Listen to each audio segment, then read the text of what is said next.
this is Evelyn Lopez. Welcome to Sustainability in Your Ear, the Earth911.com podcast for the week of March 18, 2019. We are recording at the recycling-friendly Vineyard Recording Studio in Tacoma, Washington. Did you know that March 18th is Global Recycling Day? Well, it is, and that's a big deal to our Earth911.com team. This year, the theme is Recycling into the Future, and that's exactly what we're going to talk about. So, I think we're all remote today. I am sitting in my spare room at home in Tacoma because I had a little dog makeup disaster this morning that kept me from getting over to Moonyard. Wait a minute, you putting makeup on your dog? I do not, but the dog wishes to put makeup on herself. So she's chewed, and unfortunately I had a couple of these lipsticks that are probably not good dog food, but we'll see how it goes. I did have them. I don't have them anymore. And she's looking very pleased with herself. So there you go. So that's my life in Tacoma. Mitch Ratcliffe, our Earth911 publisher. Where are you from today, Mitch? Oh, calling from my home office, almost as usual these days. Okay. And we've got our Earth911 writers, Sarah Lozanova and Trey Granger. Sarah, where are you today? Hi, Evelyn. I am in beautiful Mid-Coast, Maine. Okay. Is it still snowy there, or are you seeing signs of spring? I think signs of spring would be optimistic, but we still have quite a bit of snow on the ground. Lots of ice. Yeah. Wow. Oh, gosh. And Trey, where are you today? I am in sunny Arizona, Phoenix area, where it hit 90 degrees last week. Yikes, that sounds so warm. Actually sounds rather nice. So is this a typical spring or is it sort of unusual weather? Because you had unusual weather the last time we were talking. We had a very wet February and it rained the last 2 days. So it's been more extreme weather than we're used to. Yeah, you have a nice bloom in the desert, though, from that, I would imagine. Very true. And we get some snow up in the mountains. Yeah, that sounds pretty good. Not bad at all. Well, today, before we start talking about Global Recycling Day, Mitch, I wanted to ask you about a recent interview that's up on the website with the Sustana Group. What can you tell us about that? Sure. Well, we talked to the Sustana Group, which is a paper making and paper fiber recycling company. You might know their paper division. It's called Roland with 2 L's. And they've been doing paper recycling for about 30 years and have, I think, taken a real step forward in terms of providing a complete accounting of their life cycle, the supply chain insights that you want to understand as a consumer before you accept that something's truly recycled and green. And also in terms of just annual disclosure of their progress and their failures. They're helping a lot of people learn. And the company's been doing interesting experiments. Like last year, they collaborated with Starbucks to separate the paper pulp from the plastic liner in coffee cups. And so we're able to recapture and provide to Starbucks 10 million cups that were made with recycled materials. So their goal is to pull the food packaging industry and regular paper industry to 100% recycled materials as soon as possible. And they're making excellent progress towards that. So we talked with Michelle Bartolini, who is the vice president of marketing there, about how consumers have the power to shape these industries to become sustainable by spending money to support companies that do the right thing. And that transparency we're talking about is an excellent way for other companies to learn to do this. So we're hoping people will pay attention to that. Oh, that sounds like a really good interview. I'll have to give that a listen. So that's up on the website now if people are so inclined. So we thought we'd talk today about Global Recycling Day. And I didn't actually know that this was a thing until Trey brought it to our attention. But there is a website. If you want to check it out, it's www.globalrecyclingday.com.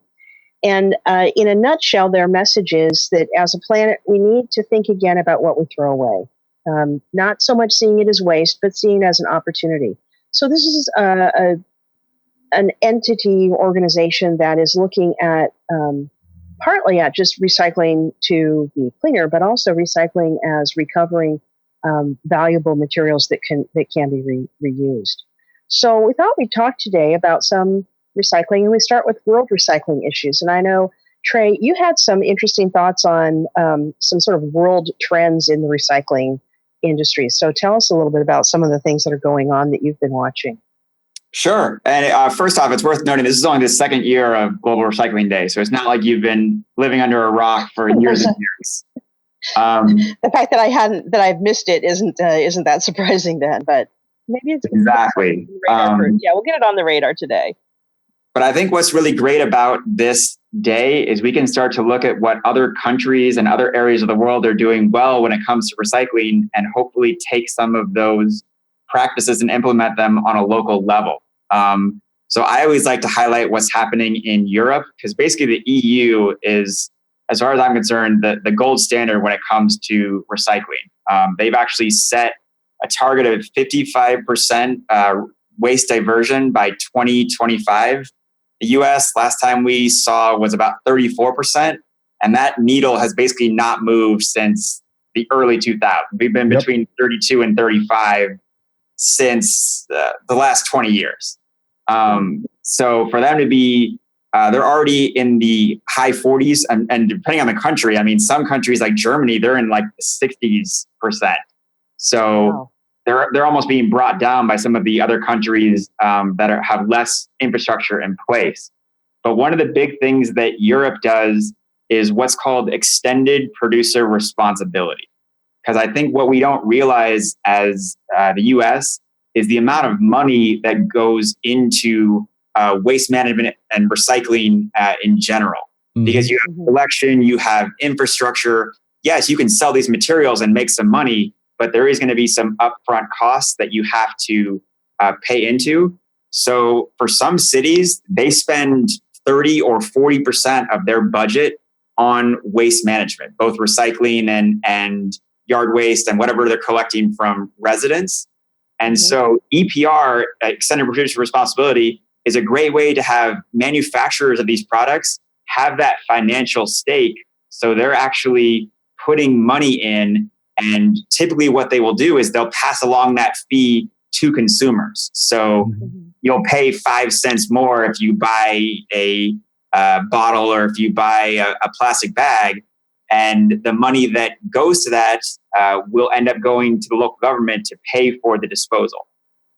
So based on looking at the progress or really the lack of progress here in the United States for the last 20 years and the ongoing advances that you see in Germany particularly, but throughout Northern Europe, what would you suggest we should put a producer responsibility law on in the United States in order to start or to catalyze the kind of recycling changes that you think we need?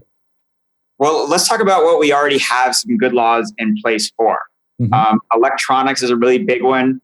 And shout out to Sarah that Maine there's no national EPR laws in the United States. Each state decides their own ones. Right. And Maine is actually the second highest number of EPR laws. They have 7, last time I checked, with things like electronics and tires, just stuff that consumers have to buy these things. So let's just give them a very basic tax on the forefront that will fund the disposal at the end. I think it's especially important to get the bulky things that are going to cause a lot of damage in landfills, like tires and electronics. Okay. Well, and there's certainly a lot of evidence that consumers in the United States will pay a modest additional amount to make sure that something is taken and handled responsibly. We've surveyed our readership on that a couple of times, and then there are a lot of Nielsen and national polls that suggest the same thing. But do you think that seeing that 5 cents on the cost of a bottle, does that turn people off, or does that inspire them for better outcomes? I mean, I used to live in California and I didn't notice it when I would pay that 5 cents per can or per bottle when I bought something, and I wouldn't go and redeem it when I was returning the product for recycling. I think the big challenge you're going to have when you're talking about EPR for packaging, especially in the United States, grocery stores have some of the lowest profit margins of any businesses we find. And so if we're talking about putting 5 cents onto the cost of that product, who is going to to make that up. Like, because the grocery store probably doesn't have the profit margin that they can absorb any sort of loss of profits. Sure. Well, Sarah, in Maine, how does this work? Or, do you notice the EPR type fees that are attached to certain things, or is it just sort of something that gets taken in and not really noticed very much? Yeah, to be honest, until we decided to highlight this topic, I was unaware of them. I think when you buy new tires, I think there's just a fee that's assessed by them. So I think it's kind of like the bottle deposit, unless you're really staring at your receipt. It's not something that's obvious, but then it does have subtle effects. As far as the bottle deposits, though, one thing I just wanted to mention, I think, is the importance of these fees keeping up with the times. And I think the bottle deposits haven't changed, in 20 years. And so a nickel 20 years ago did have more value than it does now. Like now it's so little that I don't know that it really creates such an incentive for people to get their deposits back. Although my 8-year-old son really likes the 5 cents. Well, it's interesting. The deposits in California have actually spawned a nighttime industry of bottle picking. And so I know about this from San Francisco. You will find particularly older women who pick bottles and then take them across town on the buses in the middle of the night to collect the 30 or 40 or 50 bucks that they've picked up. And it would be great if instead of forcing these folks to do that ride across town with a big bag of bottles, there was some way to collect it from where they did the picking. We would simply, we'd be creating an income for these folks, not the greatest income, but still helping them achieve it with less difficulty.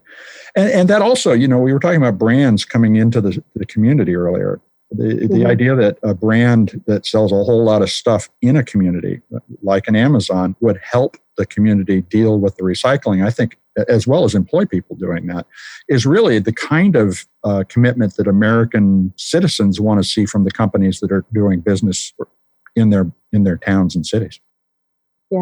And I think it's worth us calling out some of the great success stories. One of Earth911's partners over the years, Call to Recycle, that's actually an EPR campaign where every rechargeable battery company, manufacturer, got together and funded battery recycling programs that are available across the United States. So it's definitely possible if business is leading the charge. Yeah, and that said, consumers drive where businesses go, because if they won't buy it, the business can try, but they're going to go bust. So it's important for consumers to recognize that they're partnering with these businesses, that not just that those businesses are the enemy, because we do need to move forward together or there won't be an economy.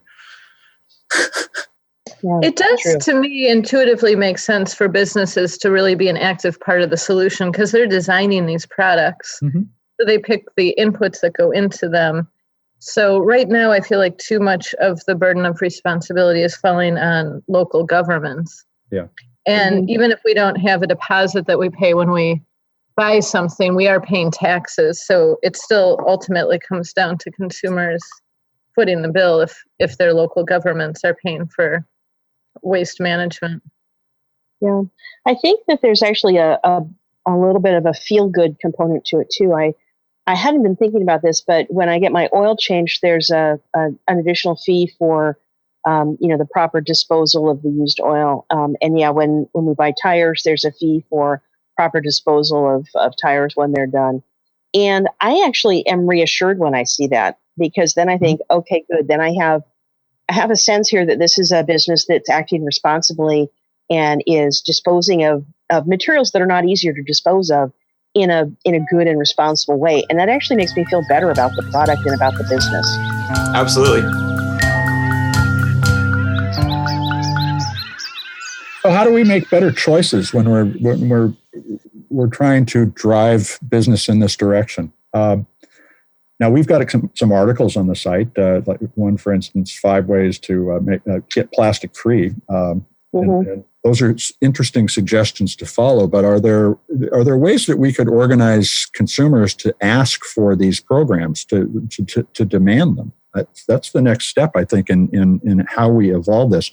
And another set of articles that we've got on the site about the sharing economy and the way that people are organizing to reuse locally may be something that could be extended to ask for producer responsibility laws as well. Yeah. I think that's a good idea. I also think that there's there is social media sensitivity, at least among larger corporations, and that can be sort of a not terribly difficult way for a large number of people to come together and put on some pressure or make a request of a business. As long as you're kind of avoid being the too general, be a good corporate citizen is too general. You really need to focus in on we want you to do X, and then that can be pretty powerful. I also think that there's a second level of why we should urge them to do that, and that's material security, their ability to treat the materials that they use as nutrients that they recover from the process and then reuse again. That saves money.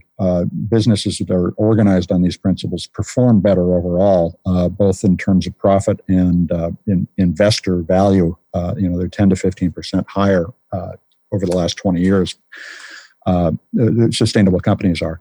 And so there's a two-prong approach to talking to business about this. One is, as a consumer, I just don't want you to sell me stuff that's bad for the planet. The other is, as a consumer and potentially an investor or somebody who might want to partner with a company or work for a company, I want to see you living these values in order for us to do business together, because it is going to be better for you and me. And finding that common ground, where we've tended to think about, who's at fault and who's the enemy in all this discussion. We're going to move forward with an economy. And I don't think anybody agrees that we should move back to the 1870s, because too many people just die all the time in those environments. Mm-hmm. How do we become a social partnership that pulls us forward out of this really wasteful approach we have today? And the producer responsibility laws are a great formal way to do that, but the informal engagement of customers and potential employees with companies to say, we want you to be good, and we want you to be the best you can be, and we'll reward you with our continued loyalty, is I think the other big lever here that we have to figure out how to put to work. Well, and that sort of brings me, Trey shared an interesting article with us from the Los Angeles Times from 2016 that really profiled the fact that for a significant population of the world, a garbage collection alone is a real challenge. That we're not even getting to the issue of recycling, but just having a regular and reliable and safe way to dispose of your garbage is a huge issue for a lot of places. And to me, that also says, sort of touches on what you were talking about, Mitch. In some ways, recycling, it's a little bit of a first world problem, but it's also a first world opportunity. Mm-hmm. There are revenues to be gained out of the process. There is money to be made. There is opportunity for business, and that's something that you don't get to if your waste is just piled up willy-nilly, and there's no effective systems in place for dealing with it. Well, and as Trey said, 40% of many municipal budgets are just dedicated to waste management. And if you think about the growing population in Africa and Asia, and those are the areas where you have far lower waste recovery rates, just overall, trash is not collected.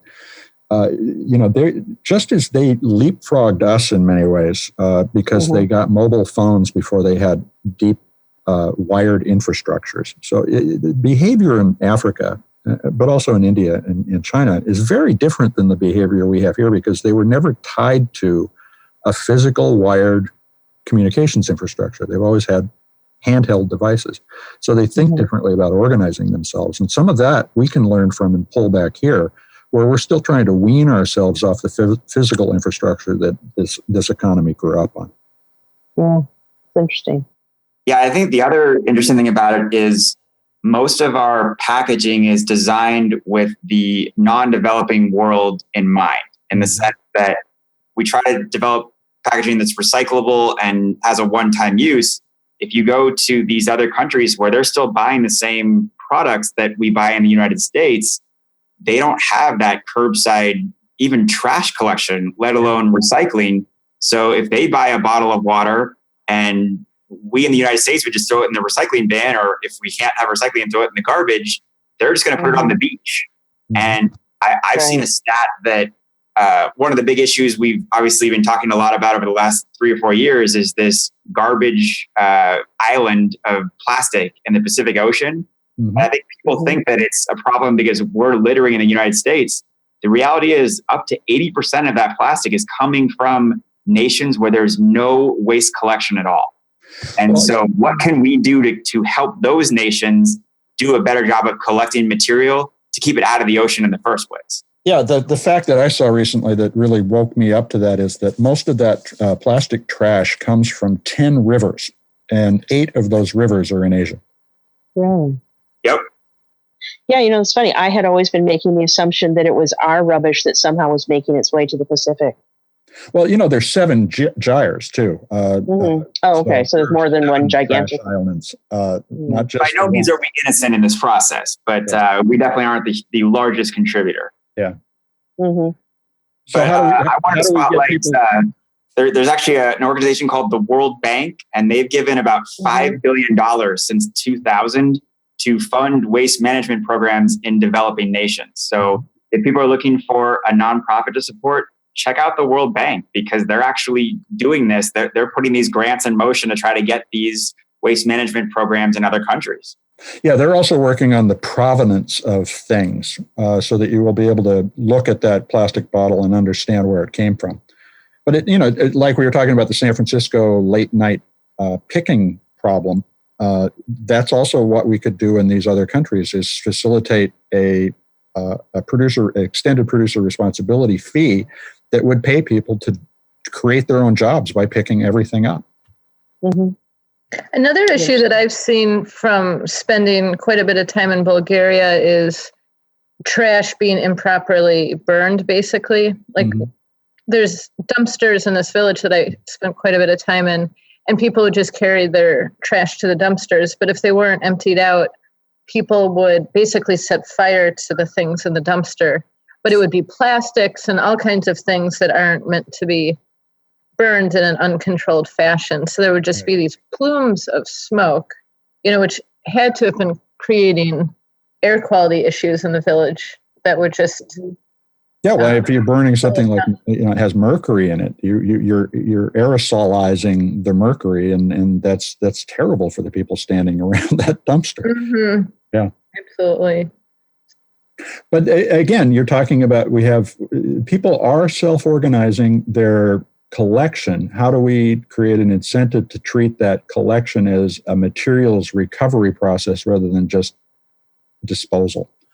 And the whole idea that waste is not waste unless you waste it is the problem we're trying to figure out in this country. I mean, the collapse of recycling on many levels after the China ban is simply the result of our having been too lazy to have actually built a robust recycling system here. That's true. Yeah. Or I should say a processing system here. And because we do a good job of picking it up and even separating it in many cases. But now we don't have somewhere we can dump it anymore. And it's been interesting having gotten involved with Earth911 just as this was starting. Some of my friends have said, well, that must be really bad for you that, recycling is on the decline, although the number of searches for recycling on the site is rising. So I think it's a great time for the recycling industry to reinvent itself. And in fact, one of the things we're doing, we're co-sponsoring the Civic Waste conference series at the upcoming Institute for Scrap Recycling Industries conference in LA. So on April 8th, 7th and 8th, we'll be participating in discussions about how communities can start to do better jobs with glass and plastic recycling. I'll be actually moderating the plastic session. So we're hoping to get that conversation going with the recyclers. I think it's a great time for a disruptive company to come along and make a big difference. I think you're right. Recently I do a Tacoma podcast called Crossing Division, and we are going through recycling changes in Tacoma. And so I had a chance to sit down with a couple of people, one of whom was the manager in charge of our waste division, environmental services. And a couple of things he said really struck me. One was on the West Coast, we really don't have a very developed, robust plastics recycling industry because it was always so much cheaper to pop everything into an empty container. A container would come over from China, it's empty, we put all the plastics in it, send it back, and that was just the most cost-effective way of dealing with our plastics recycling. So any sort of domestic program was not competitive. But now, with China not taking our plastic waste, there may be an opportunity for some good domestic systems. Now, he said we're actually still sending waste to parts of India and some other places in Asia. But they're actually stepping up importing in Vietnam and Indonesia, for instance, in response to this. But that's not any better a solution than we had before. No, it's not. I mean, we really need to have something that is local. And the other piece that he talked to me about that was an eye opener for me was that our methods of collecting the curbside are actually, in my opinion, have contributed to the problems of things not being easily recyclable. So we collect our recyclables in the same sort of trash trucks as you collect garbage in. So it gets all smooshed together. And that's why little pieces of plastic, it just doesn't work in our system because they then get mixed in with the paper and that contaminates our paper recycling. So he had some much clearer guidelines for us on, look at the item and what kind of integrity it has to go through the system. And in many ways, that's more important than just whether it's the right number of plastics. And we've done this to ourselves, right? Because we wanted to make it really easy for us to do curbside recycling. And the ease of it is part of the problem that's contributed to some of our bad habits. Well, and we've always been piggybacking on the garbage system rather than on building a dedicated recycling system. I think the other thing that's important to consider with plastic, because plastic often gets a bum rap when it comes to the environment because of the way it's made and the way it lasts so long when it's not properly disposed of, is the great thing about plastic is it has so many applications when it is recycled.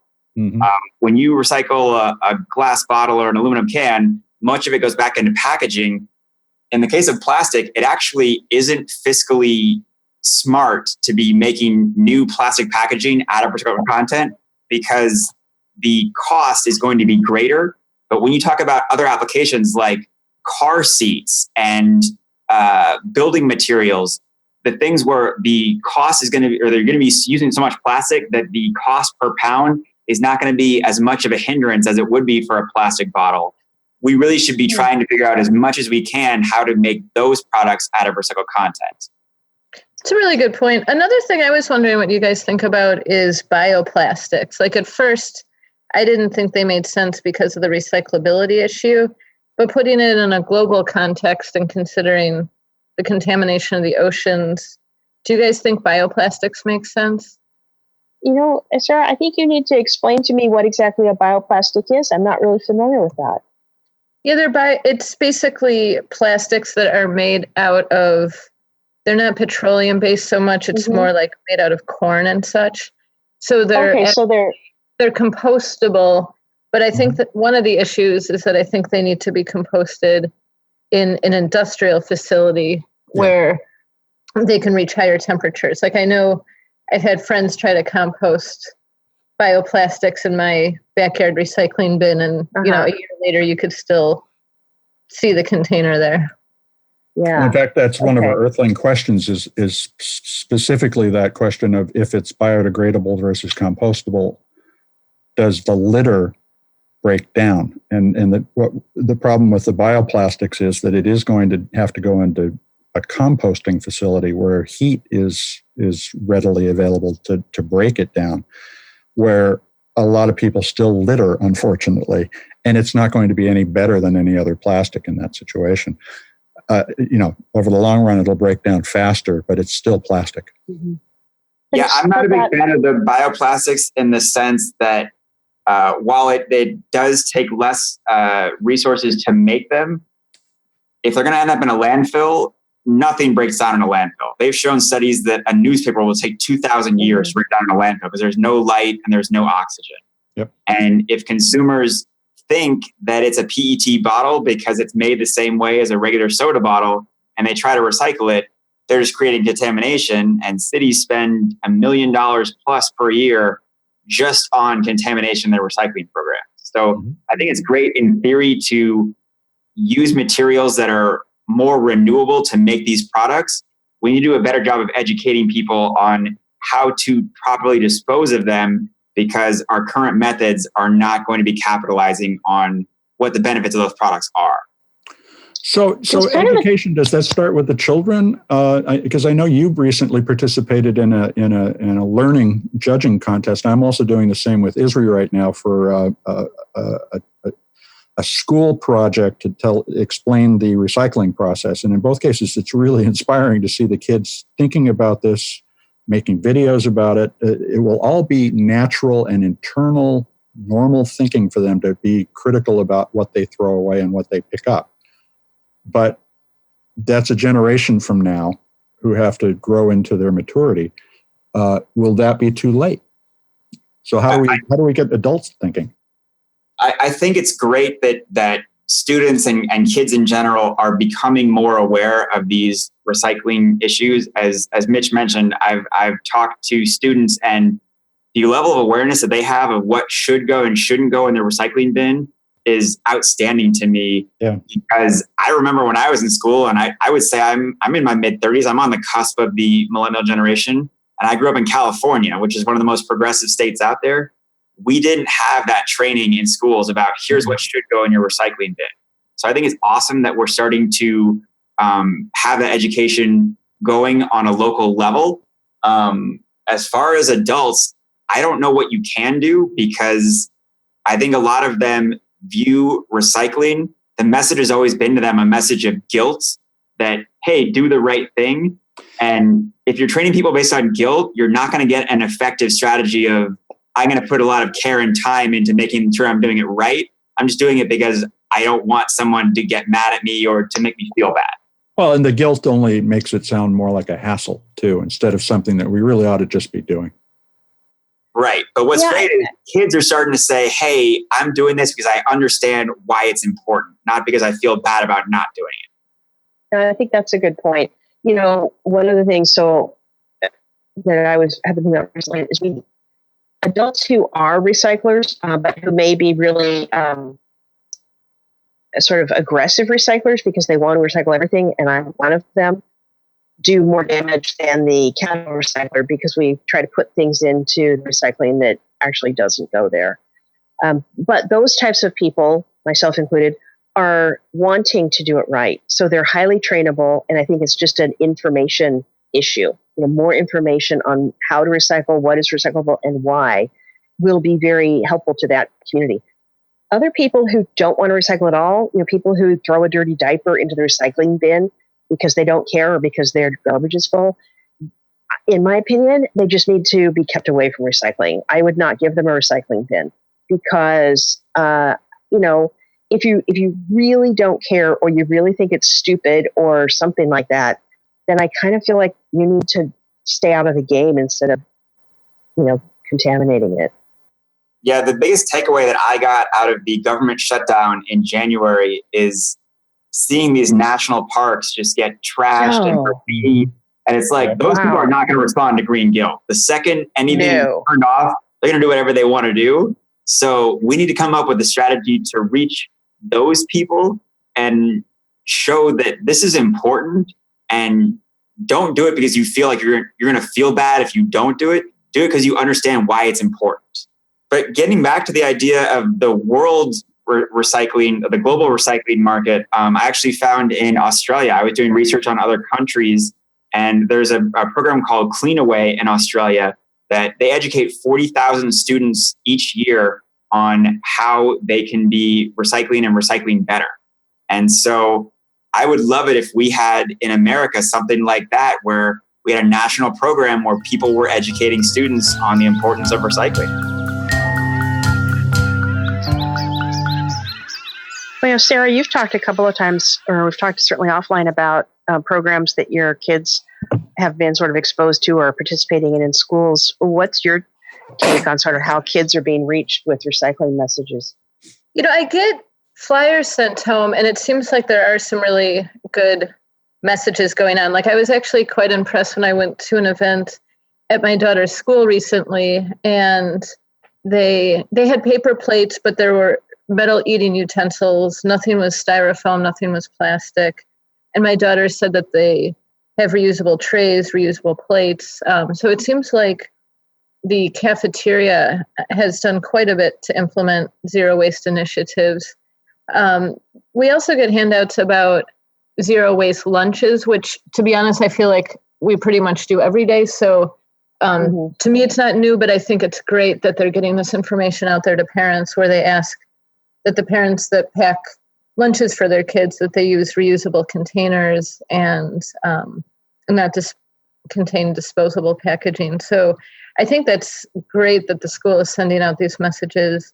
There's also a food corps program where where kids can opt into gardening during lunchtime. And they've had events where they kind of showcase local foods and things like that. And that indirectly, I think, is a waste reduction initiative as well. So I've actually been quite impressed by the local public school in that regards. Well, and thinking locally is really the key to the kind of efficiency that we're talking about. Shipping recycled materials halfway across the country to be refined, it makes them untenable as a carbon neutral investment. So thinking more about, like we were talking about, the West Coast needs its own plastic recycling system, not one that dumps plastic overseas. So it all comes back to local.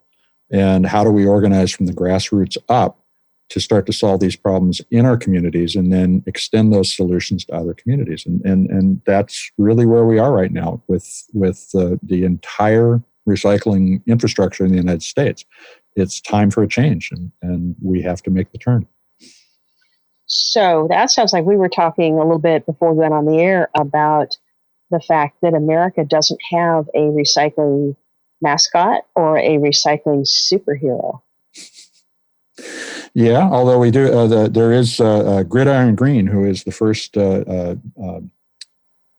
second sustainability superhero. The first sustainability superhero in the United States was Captain Planet, which was a Ted Turner show back in the 80s. And then we had Woodsy the Owl, and who told us to give a hoot and not pollute. But today, Gridiron Green is a sustainability superhero. He uses STEM skills, and so knowledge of science, technology, engineering, and math, to solve sustainability problems with his team of sidekicks.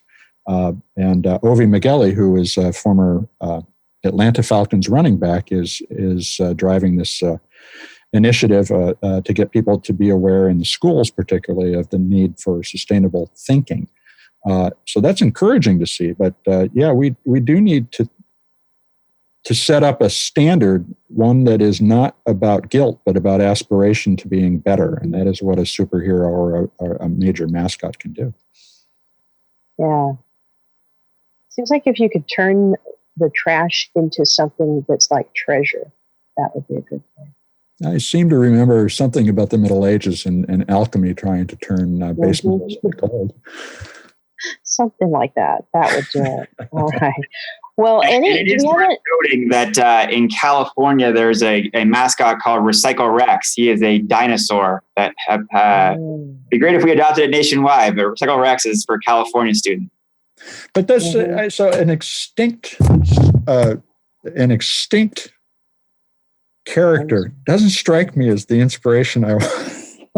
Is Recycle Rex saying recycle or end up like me? I don't know what his message is per se. I know he exists. Well, kids love dinosaurs, though, so maybe that's part of it. But you're right. Saying don't be like me. Maybe isn't the best message. I don't know. That one confuses me. I got to save me. Yeah. Hey, producer Doug here. I just wanted to mention also it's just been announced that James Bond will be driving a no-emissions Aston Martin in his next film. Oh. That's exciting. Okay. And that kind of stuff actually makes a difference because people see him being cool in that car. Mm-hmm. And then it becomes acceptable to drive an EV.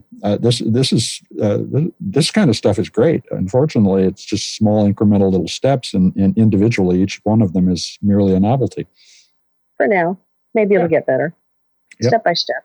Well, we're growing up. Well, we're a kind of slow group of monkeys, but we get there. We'll get there.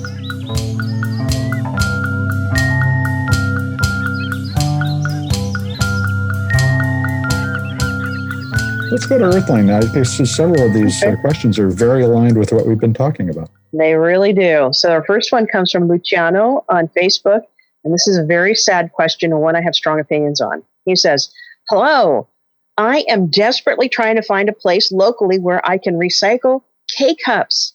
I cannot find any info on the Earth911 website. I am in Boulder County in Colorado. Help me, Earth911. You are my only hope." What do we have to say to Luciano? I am your father, Luciano. And we know how well that worked out. Yeah. I would say, Luciano, those K-Cups, they're bad news. You got to get some better way of making your daily coffee. Because they're just not recyclable. Well, they are recyclable, but they're a pain because the lid needs to be separated from the cup. And the lid can be made of paper, wet paper, aluminum, plastic. Yeah, usually has some foil in it too. Right. And so all of that composite lid needs to be separated. And then you still only have the cup, which needs to be rinsed out. So it's an inefficient thing, but it isn't unrecyclable. The question is, how do we get it at volume? So we do have an article about this. You can see what to do with single brew coffee cups, but the answer is basically you have to cut the lid off. And well, I would add you may have to take it. You may have to take it somewhere too, because this is my new. I am now totally about this. Not putting things into my recycling for curbside that's going to get squished up and contaminate the papers. And I think that those little K cups probably should not go into my curbside recycling. Well, this is where, we talked about the loop introduction a few weeks ago and the idea of a reverse logistics network that's tied to branded products. So now we're back to extended producer responsibility as well. If there was a Keurig program for collecting those cups, that would make me more inclined to use Keurig than another coffee. Oh, absolutely. I think what's truly unfortunate, though, in this situation is you just mentioned Keurig, who designs the K-Cups. Keurig actually created a new product called Vue, V-U-E, which was designed as a recyclable version of the single-use coffee. And they had to discontinue it in 2014 because people weren't buying it. So it's a situation where we as consumers need to identify the problem, seek alternatives, and when those alternatives are there, start buying them so companies can say, yes, we are going to provide that solution to be more green as companies. Yeah, and that's why I think it's important that Earth911 provide introductions to that kind of information, because people simply don't have a systematic way of thinking about that right now. But you're absolutely right, Trey. If we identify these things even before they've come out and start asking for them, people will deliver them if they know they can sell them.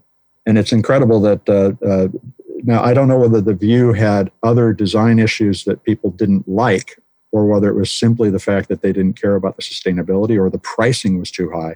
There's a lot of variables that might change that make that a success today that it wasn't in 2014. Well, and I guess maybe to try to be a little more helpful to Luciano, I would also add this, contact your local, Boulder area environmental services people and ask them. There may be some place where you can do a drop-off, save up your Keurig cups for a month and then take them into the recycling center. I mean, that is an option for me locally. If there's something that doesn't work in curbside, that doesn't mean I can't recycle it. Yeah. It just means I may have to take it to the recycling center. But it'd be nice to see a Keurig program that was at the recycling center. That's wonderful. That they were really handling this particular material the right way. Yeah, absolutely.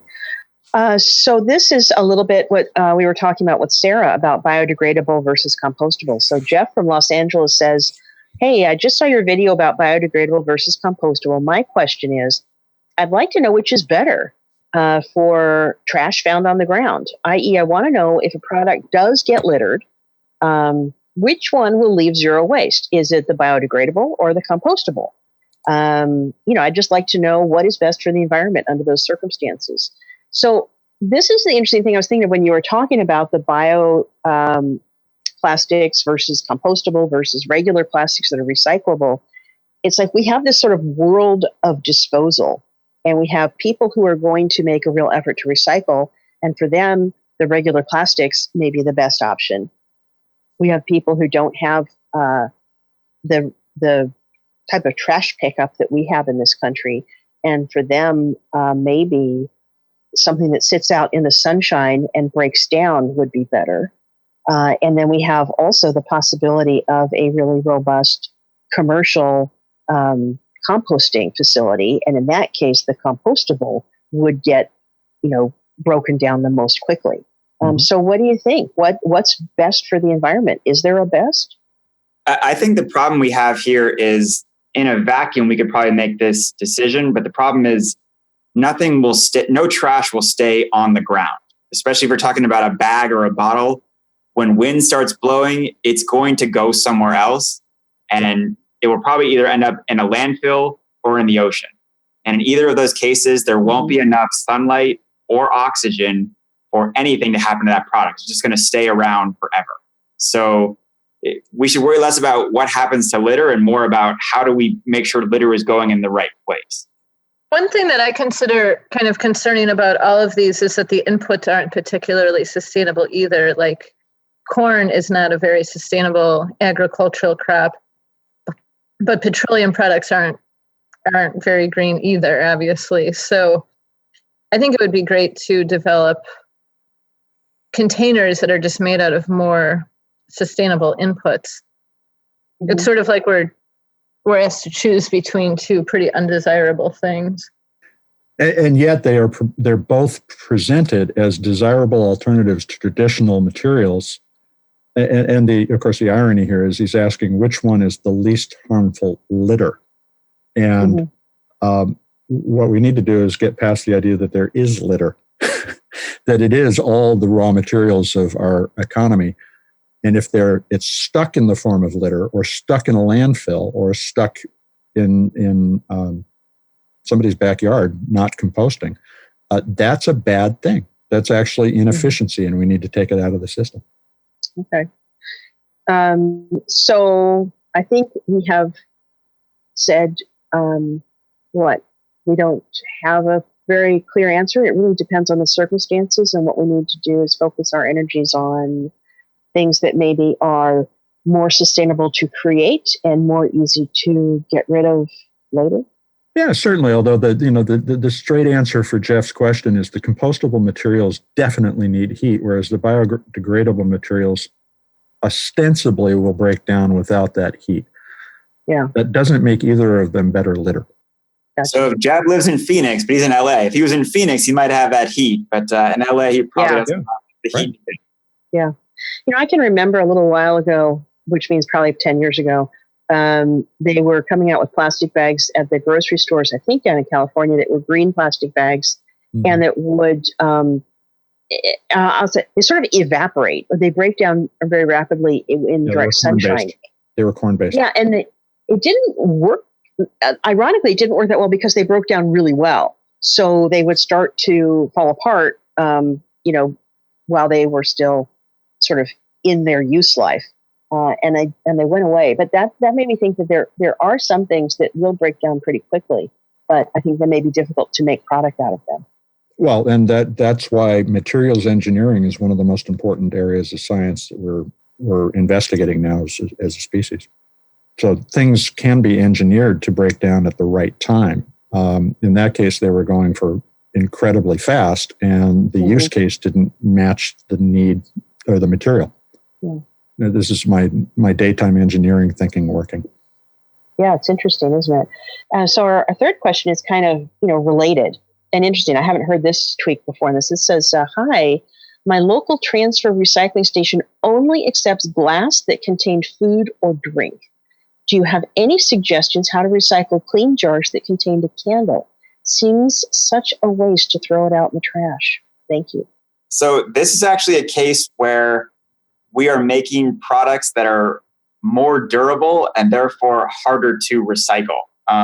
So I don't think a lot of people realize that the glassware that you drink out of and your Pyrex cookware and stuff, it's actually treated with material. So it's going to be more likely to survive a fall. So if you drop it, it will be more durable and hopefully last you longer. The problem with that, and we may have addressed this on previous podcasts, in order to recycle glass, you have to melt it down in a kiln, and the temperature will be different for treated glass versus container glass. And so a lot of programs will say no treated glass because if it goes in there, it's going to ruin the kiln. It'll make it so that you have half melted glass and if you try to overcook to melt everything, you're going to burn off the actual container glass. So they're very different recycling processes. I'm not aware of anything where you have a solution for recycling treated glass. Yeah, I think you mentioned this once before when we were talking about Pyrex, and I hadn't realized that, but it makes sense. Well, but in this case, if you've got something that has wax on it, so you have a wine bottle that you put wax on, or a candle on and wax stripped down on, you can, and I've done this. You can boil those that glass. You have to boil it so that it's upright, and the liquid wax, once it melts, floats up and out. And then you can just let it cool. The wax will harden on top. You break the wax off the top, and then you've got your bottles back to just glass. And there may be a little bit of residue left, but that should clean them up to the point where they could be taken in and dropped off without having a wax contamination problem. But the problem that we're talking about is that you don't really know what kind of glass you've got. So that's a good recommendation then for people that you're using glass for art or display or candles. Use glass bottles, use wine bottles, use things that you know are recyclable, because as Mitch said, anything that you do to alter that is not going to affect the recycling process. The chemicals that they put into glass will alter the recycling process. Yeah. Mm-hmm. I recently asked, mason jars are a problem in recycling centers. Because they're a different kind of glass. Yes. Oh, that's interesting. I didn't realize that. Yeah, I love mason jars. But the key is they're more durable. They'll last you longer. And that really should be our overarching goal as a society, is to make things that last us longer, to resist disposal in the first place. Yep. But we just got to realize when it does break, we don't have an option for disposal. I recently asked some local glass artists if they could reuse wine bottles, beer bottles, any kind of bottles. And they sort of explained to me that no, even when you're blowing glass, you just, you get it in its most basic form. And there's even different types of glass that you can't mix together. And the glasses that are used for bottles, there's really no way to break them down and reuse them. You can melt them a little bit into different types of glass sculptures, but you can't get them down to the glass sand type structure that you blow glass out of. Well, so there's our answers. And as usual, they are complex answers because we're living in increasingly complex times. Absolutely. Well, I think that's it for this episode. We've talked about recycling around the world and some of the challenges of recycling locally. We always appreciate your suggestions, especially if you have ideas for things you'd like us to focus on in future episodes. You can send us email at, send it to Facebook. I'm sorry. Send it to feedback at earth911.com. You can also leave us suggestions on our Facebook page. And stay tuned at iTunes, SoundCloud, Spreaker, iHeartRadio, YouTube, and of course at our earth911.com website. And we'll see you next time.